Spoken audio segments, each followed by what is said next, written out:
Welcome guys in video. So आपके लिए हम नई सीरीज लेके आ गए हैं जो कि है पास्ट ईयर क्वेश्चन पेपर्स की।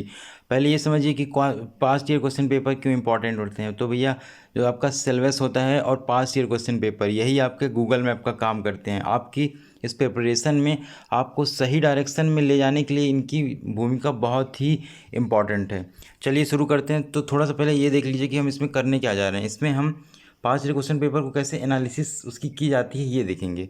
तो देखिए, जैसे आपका एक क्वेश्चन है, वो क्वेश्चन का एक तो आपका ऑप्शन सही होगा, लेकिन जो आपके तीन ऑप्शन और बच रहे हैं या चार ऑप्शन जो और बच रहे हैं, उनको आपको डिटेल्ड एनालिसिस उनकी करनी है।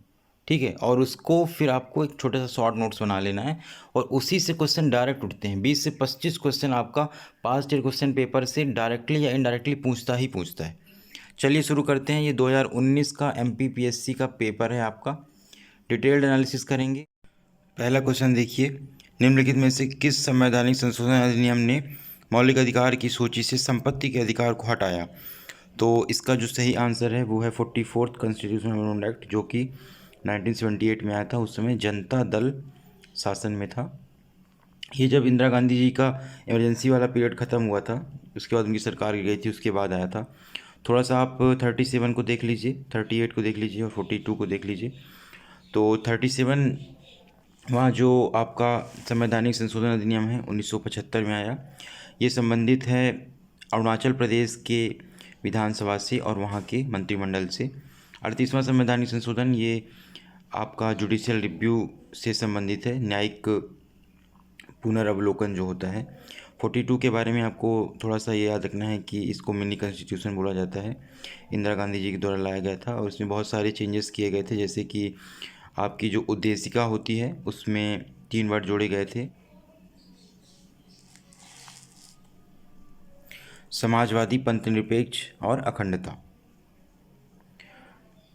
आगे देखिए, भारत में दल विहीन प्रजातंत्र किसने प्रस्तावित किया था। तो ये जयप्रकाश नारायण जी ने किया था। भारत की प्रथम महिला मुख्य निर्वाचन आयुक्त कौन रही हैं। तो VS रामा देवी रही हैं। संविधान का कौन सा अनुच्छेद भारत के नियंत्रक और महालेखा परीक्षक का कर्तव्य निर्धारित करता है। ये थोड़ा सा कन्फ्यूजिंग है। देखिए, कैग का जो ऑफिस है वो 148 बताता है, लेकिन जो उसका कर्तव्य है वो आपका 149 बताता है। तो इसका सही आंसर होगा 149। और भारत के नियंत्रक और महालेखा परीक्षक का होना, उसका पद का होना, उसकी सैलरी एंड अलाउंसेस, तो ये आपका 148 आर्टिकल बताता है, ये आपको याद रखना है। दूसरी बात ये, उसका जो सैलरी है, अलाउंसेस, उसका पद होना, ये राज्य राष्ट्रपति नहीं, ये आपके संसद के द्वारा निर्धारित होता है। तो ये भी थोड़ा सा आप याद रखिएगा। आगे देखिए, पंचायती राज संस्थाओं को संवैधानिक मान्यता प्रदान करने की अनुशंसा, तो ये LM सिंघवी कमेटी ने दी थी। और आपको और याद रखना है कि अशोक मेहता समिति, KN संथानम और GVK राव, इसके अलावा बलवंत राय मेहता कमेटी और आपका GL व्यास कमेटी और आपकी सादिक अली, ये भी आपके पंचायती राज संस्थाओं से संबंधित हैं। तो इसमें क्या क्या पूछ सकता है, इसमें क्रोनोलॉजी पूछ सकता है वो। तो क्रोनोलॉजी में अगर आप देखेंगे तो सबसे पहले आपकी बलवंत राय मेहता कमेटी आएगी, फिर अशोक मेहता कमेटी आएगी, फिर LM सिंघवी कमेटी आएगी, फिर GVK राव, फिर थुंगविल कमेटी, गाडविल थुंगविल कमेटी आती है। ठीक है, आगे देखिए, कैप्टन रूप सिंह स्टेडियम कहाँ पर है। तो कैप्टन रूप सिंह स्टेडियम, पहली बात तो ये क्रिकेट से संबंधित है और ये ग्वालियर में है।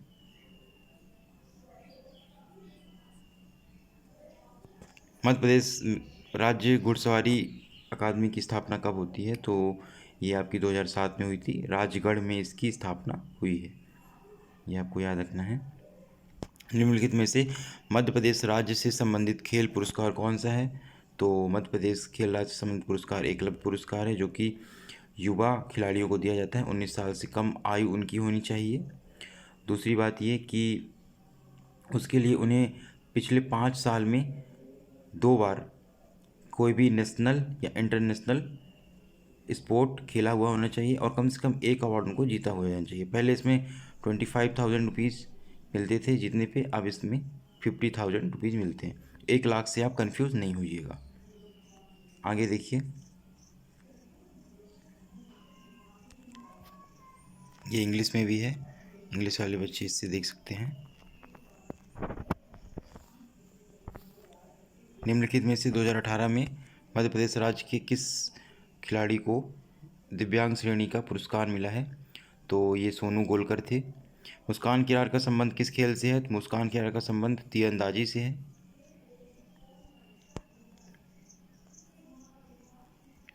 सतपुड़ा क्षेत्र में स्थित श्रेणियों में से पश्चिम से पूर्व की ओर उनकी स्थिति को दर्शाने वाला कौन सा क्रम है? तो देखिए, पश्चिम से पूर्व बोल रहा है, पश्चिम से पूर्व ऐसे, तो पहले बड़वानी की पहाड़ी आएगी, फिर महादेवी और मैकाल श्रेणी आएगी।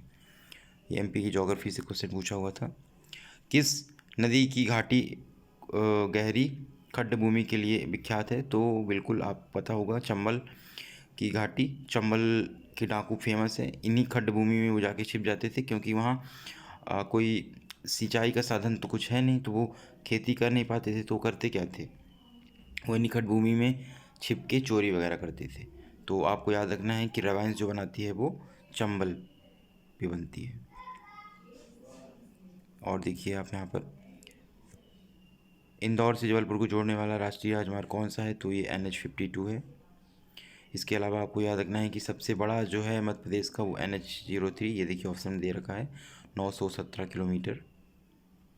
ये आपको याद रखना है, अगली बार पूछ सकता है। निम्नलिखित में से परमार वंश के इतिहास पर प्रकाश डालने वाला स्रोत कौन सा है?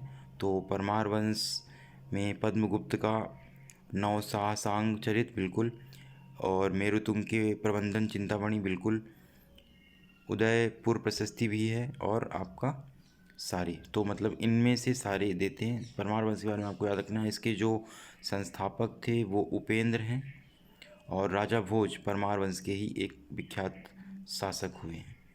चित्तौड़ के त्रिभुवन मंदिर का निर्माण किसने करवाया? तो इसका जो निर्माण है वो राजा भोज ने करवाया था।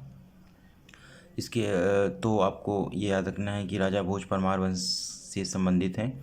इसके अलावा राजा दंग के बारे में थोड़ा सा कुछ देख लेते हैं, और पृथ्वीराज चौहान जी के बारे में देख लेते हैं, तथा राणा प्रताप जी के बारे में भी थोड़ा सा हम लोग देख लेते हैं साथ ही साथ। तो पृथ्वीराज चौहान के बारे में हम लोग जानते हैं कि इन्होंने 2 उत्तरायण के युद्ध लड़े थे, 1191 में प्रथम और 1192 में द्वितीय। पहले में मोहम्मद गौरी को इन्होंने हरा दिया था, सेकंड में मोहम्मद गौरी ने इन्हें हरा दिया था। राजा धंग के बारे में हम देखते हैं तो इन्होंने 3 प्रमुख मंदिरों का निर्माण करवाया था। ये चंदेल शासक थे खजुराहो में।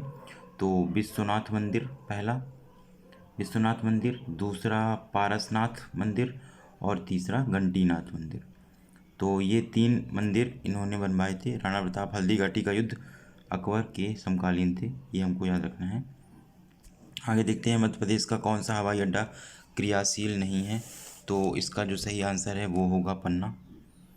तो पन्ना का तथा सतना का जो हवाई अड्डा है वो भी बिल्कुल भी क्रियाशील नहीं है। बाकी खजुराहो का है, जबलपुर का है, ग्वालियर का है। अब थोड़ा सा हमें हवाई अड्डों के बारे में देख लेना है। तो इसके बारे में ये है कि जो अपने यहाँ डोमेस्टिक एयरपोर्ट हैं तो इंडिया में 131 हैं, एमपी में 5 हैं। इंटरनेशनल एयरपोर्ट की बात करें अपन लोग अगर, तो 29 इंडिया में और 2 मध्य प्रदेश में, पहला इंदौर में, दूसरा खजुराहो। और सबसे ज़्यादा इंटरनेशनल जो फ़्लाइट्स आती हैं वो आपके खजुराहो में आती हैं। इसके अलावा अगर अपन एयरबेस मतलब कि हवाई पट्टी की बात करें तो भारत में 486 और मध्य प्रदेश में 31 है। तो थोड़ा सा ये एडिशनल इन्फॉर्मेशन है, यही आपको देखते चलना है, और इसी से क्वेश्चन आपको देखने को मिलेंगे अपकमिंग ईयर्स में। सिंपल सा है। आगे देखिए, ये इंग्लिश मीडियम वाले इसको देख सकते हैं। PDF आपको हमारे टेलीग्राम चैनल में मिल जाएगा। 17वां आपका क्वेश्चन देखिए, पिछली विधानसभा के जो 2014 और से 18 तक रही थी उसके अध्यक्ष कौन थे? तो इसके जो अध्यक्ष थे वो सीतासरण शर्मा थे। कुंजीलाल द्विवेदी जी हमारे फर्स्ट विधानसभा अध्यक्ष रहे हैं। और ईश्वरदास रूहानी जी के बारे में याद रखना है कि 2 लगातार पंचवर्षीय योजनाओं में ये अध्यक्ष रहे हैं, मतलब कि 2 कंजिक्यूटिव ईयर के लिए ईश्वरदास रूहानी जी विधानसभा के अध्यक्ष रहे हैं। आगे देखिए, निम्नलिखित में से मध्य प्रदेश का राज्यपाल नहीं रहा है, तो इसका जो सही आंसर है वो है न्यायमूर्ति अंशुमान सिंह। बलराम जाखड़ ये रहे हैं, रामेश्वर ठाकुर भी रहे हैं, और डॉक्टर भाई महावीर भी हमारे यहाँ के राज्यपाल रहे हैं।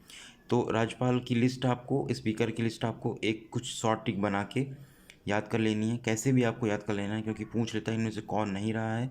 3 से 4 बार ये क्वेश्चन पूछा जा चुका है। अगर आपको नहीं याद हो पा रहा है तो हमारी प्लेलिस्ट में जाके आप देख सकते हैं, वहाँ हमने इसकी ट्रिक बना के डाली हुई है। आगे देखते हैं, मध्य प्रदेश से किस राज्य की सीमा नहीं छूती है, तो इसका जो सही आंसर है वो झारखंड हो जाएगा। वर्तमान में मध्य प्रदेश से 5 राज्यों की सीमा मिलती है। अविभाजित मध्य प्रदेश की 7 राज्यों से मिलती थी। 5 राज्य ऊपर आपका यूपी हो जाएगा, इधर आपका राजस्थान, इधर आपका गुजरात, नीचे आपका महाराष्ट्र और इधर आपका छत्तीसगढ़ हो जाएगा। ये आपको याद रखना है। मध्य प्रदेश निर्वाचन आयोग में निम्न में से कौन आयुक्त नहीं रहा है। अब आयुक्त की बात हो गई। देखिए, जैसे आपको स्पीकर, राज्यपाल याद रखना है, तो आपको आयुक्त भी याद रखनी है एक लिस्ट बना के। तो मध्य प्रदेश राज्य निर्वाचन आयोग में से तो अवनी वैश्य जो हैं ये हमारे यहाँ की निर्वाचन आयुक्त नहीं रही हैं। गोपाल शरण शुक्ल हैं, श्री आर परशुराम जी भी हैं, और डॉक्टर अजीत राय यादव भी रहे हैं। कंप्यूटर के क्षेत्र में वायरस का मतलब क्या होता है, तो vital information resource under seize ये होता है वायरस का फुल फॉर्म। जो अनाधिकृत पहुंच प्राप्त करता है, महत्वपूर्ण डेटा को नष्ट करता है, वैध उपयोगकर्ताओं की सेवा को अस्वीकार करता है, या उनके लक्ष्यों के लिए सामान्य समस्याएं पैदा करता है, उसको क्या बोलते हैं, तो उसको हम क्रैकर बोलते हैं। वाइट हैट हैकर ऐसे हैकर होते हैं जो एथिकल हैकिंग में अच्छे कार्यों के लिए यूज में होते हैं। प्रोग्रामर जो प्रोग्राम बनाते हैं, डेटाबेस एडमिनिस्ट्रेटर जो डेटाबेस का मैनेजमेंट करते हैं। तो ये हमारे लिए हार्मफुल होता है। ये अच्छे कार्यों के लिए प्रयुक्त होते हैं, और प्रोग्रामर और डेटाबेस एडमिनिस्ट्रेटर भी। पहला साइबर लॉ जो भारत में ई कॉमर्स के लिए कानूनी ढांचा प्रदान करता है, तो ये है आपका सूचना प्रौद्योगिकी अधिनियम 2000। आपको याद रखना है, एज इट इज पूछ सकता है। आगे देखते हैं,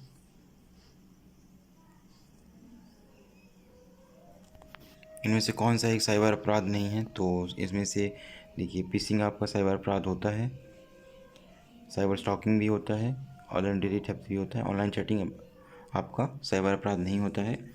तो फिशिंग के बारे में आपको ये याद रखना है कि इसमें क्या करते हैं कि आपकी महत्वपूर्ण जो इन्फॉर्मेशन है, जैसे कि आपका पासवर्ड हो गया, आपकी फ़ोटो हो गई, आपका नंबर हो गया, उसको बिना किसी के पूछे हुए चुरा लेते हैं। साइबर स्टॉकिंग का मतलब होता है आप किसी को स्टॉक कर रहे हैं डिजिटली, तो वो साइबर स्टॉकिंग के अंतर्गत आएगा।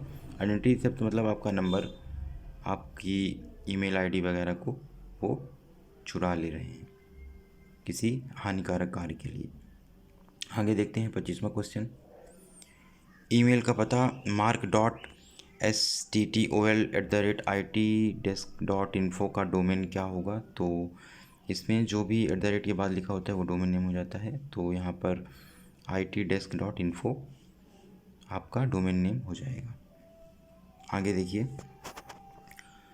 राष्ट्रीय मानवाधिकार आयोग के अध्यक्ष एवं अन्य सदस्यों की नियुक्ति के लिए सिफारिशें करने वाली कमेटी में कौन नहीं होता है, तो प्रधानमंत्री होते हैं, और लोकसभा का अध्यक्ष भी होगा, लोकसभा के विपक्षी नेता भी होंगे।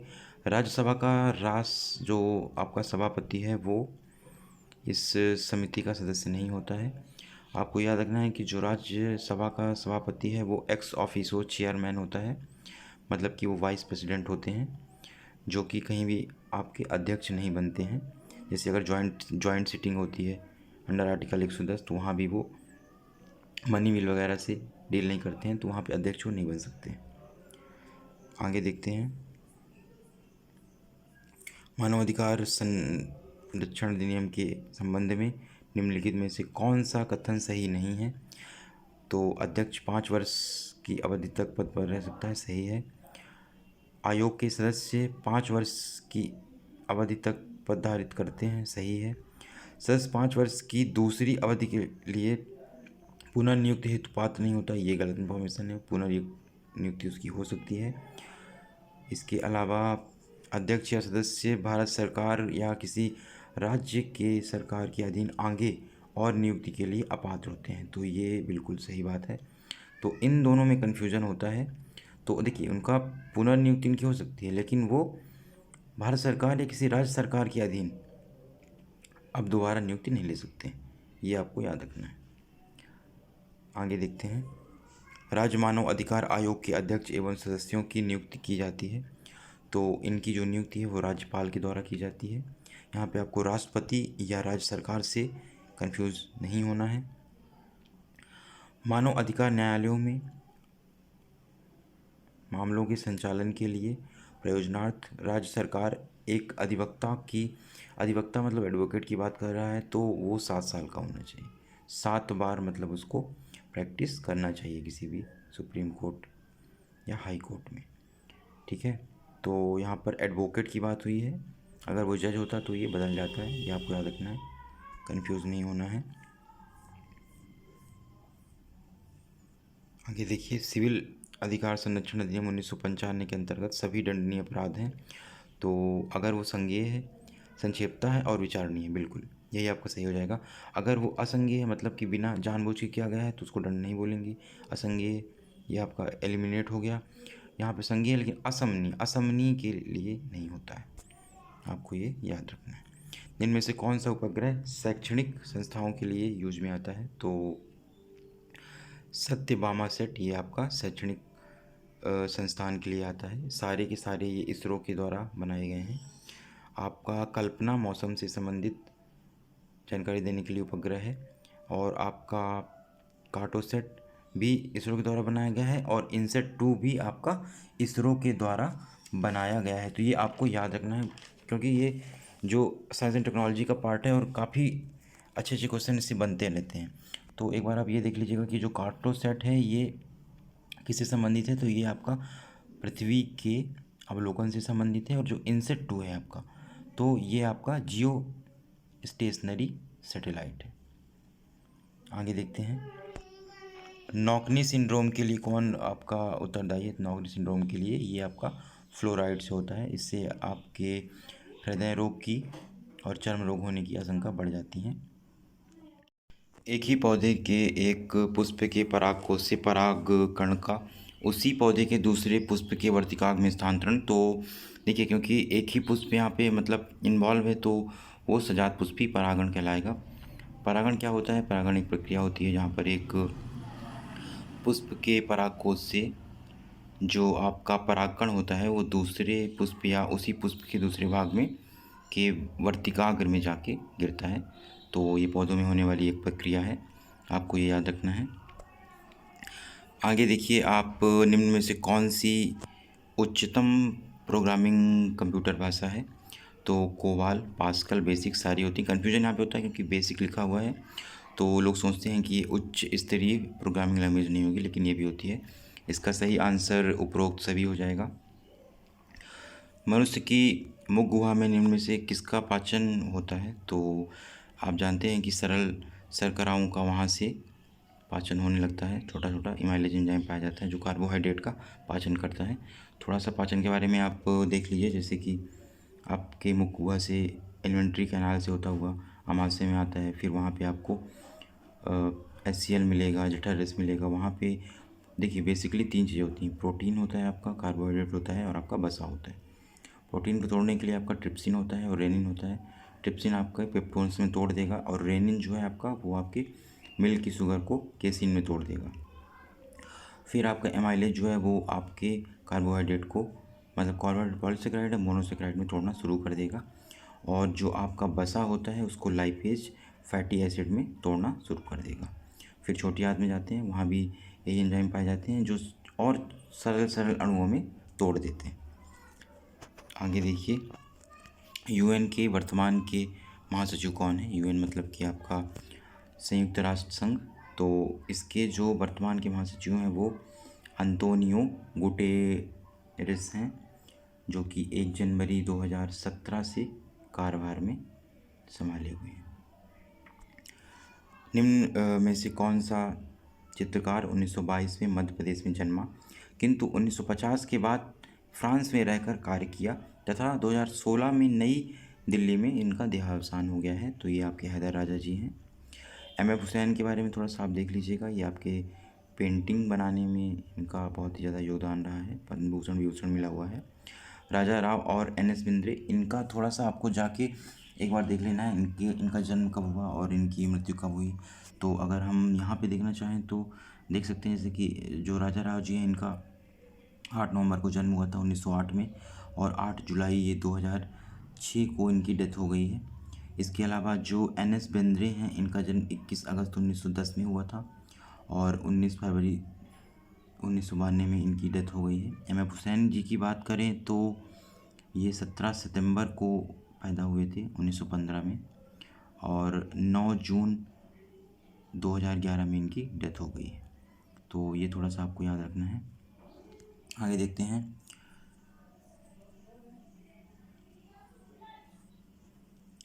मानव सभ्यता के विकास की कहानी दर्शाने वाला देश का सबसे बड़ा संग्रहालय, तो इंदिरा गांधी मानव संग्रहालय जो है वो भोपाल आपके मध्य प्रदेश में स्थित है।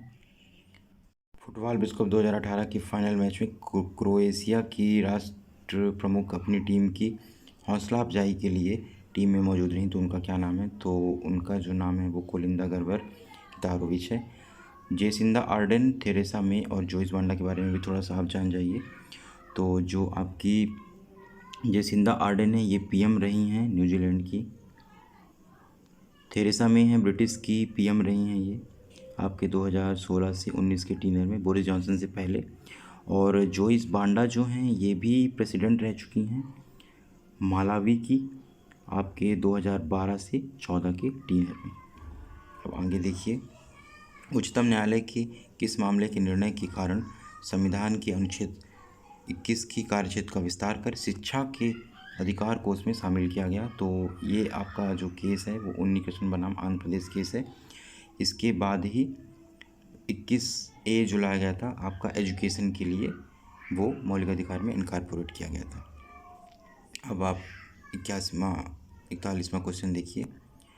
तो ऋग्वेद में पणि किस वर्ग को कहा जाता था? तो पणि आपको याद रखना है व्यापारी संघ को कहा जाता था ऋग्वेद में। इसके बाद देखते हैं आगे का क्वेश्चन। चंद्र प्रद्योत किस गणराज्य के राजा थे? तो जो चंद्र प्रद्योत हैं ये अपने मध्य प्रदेश में MPSC में बहुत अच्छे क्वेश्चन से पूछता है। ये आपका अवंती राज्य से संबंधित है। निम्नलिखित में से तारीख़ फिरोजशाही के रचनाकार कौन है? लूसेंट से एज इट इज लाइन उठाई गई है जियाउद्दीन बर्नी। इन्हें तारीख़ फिरोजशाही कहा जाता है। अब देखिए यहाँ पे ये क्वेश्चन को डिलीट कर दिया गया था आयोग की तरफ से। हिंदू विधवा पुनर्विवाह अधिनियम कब पारित किया गया था? तो ये जो पारित हुआ था 1856 में हुआ था, और इसमें जो सबसे बड़ा योगदान था वो ईश्वरचंद विद्यासागर का था, आपको ये याद रखना है। और उस समय जो गवर्नर थे वो लॉर्ड डलहौजी थे। इसके बाद देखिए, हिमालय के किस क्षेत्र को करीबा भूआकृति पाई जाती है? तो इसे कश्मीरी जो हिमालय है आपका उसको बोलते हैं हम लोग, करीबा भूआकृति पाई जाती है। सूची 1 और सूची 2 को सुमेलित कीजिए। तो यहाँ पे हम एक बार कोड देखते हैं इनके क्या क्या दे रखा है। तो जो काला हांडी है वो बॉक्साइट से संबंधित है, तो 1 का 3 हो जाएगा आपका। अब आप एलिमिनेट कर सकते हैं, C या D में आंसर होने जा रहा है। जावर जो है आपका वो जस्ता और सीसा के लिए फेमस है, तो 2 का 4, तो आपका C आंसर यहाँ सही हो जाएगा। मौसाबनी जो है वो संबंधित है तांबा से, और कोलार तो आपको पता है कर्नाटक में, हट्टी, कोलार और हट्टी सोना के लिए फेमस है। अब आगे देखते हैं, निम्नलिखित में से कौन सा सुमेलित नहीं है? तो मुंबिका कर्नाटक में है, डालमा झारखंड में सही है, नैयर बिल्कुल गलत, नैयर आपका केरल में है, तो ये गलत हो गया, ये आपका आंसर हो जाएगा। कोटीगांव गोवा में। किस जनगणना दशक में लिंगानुपात में सबसे ज़्यादा गिरावट देखी गई? तो 1961 से 1971। आज का अंतिम क्वेश्चन देखते हैं। स्वर्णिम चतुर्भुज का जो पूर्वी पश्चिम गलियारा है उनमें से किन केंद्रों को जोड़ा गया है? तो सिलचर से पोरबंदर। स्वर्णिम चतुर्भुज योजना के बारे में थोड़ा सा आप देख लीजिए। 4 महानगरों को बेसिकली इसमें जोड़ा जा रहा है। यहाँ पे आपका दिल्ली रहेगा, यहाँ पे आपका कोलकाता, यहाँ पे चेन्नई रहेगा और आपका यहाँ पे रहेगा मुंबई। इसमें 2 मेन NH जो हैं आपके नेशनल हाईवे वो इन्वॉल्व हैं। ये आपका 48 होगा, ये आपका 48 रहेगा और ये आपका 16 और ये आपका 16 रहेगा। तो NH48 आपका दिल्ली से मुंबई जोड़ेगा, मुंबई से चेन्नई NH48, और NH16 आपका चेन्नई से कोलकाता और कोलकाता को दिल्ली से जोड़ेगा। तो ये आपको इसके बारे में याद रखना है। Thank you so much. अगर आपको वीडियो अच्छा लगता है तो आप इसको सब्सक्राइब कर सकते हैं।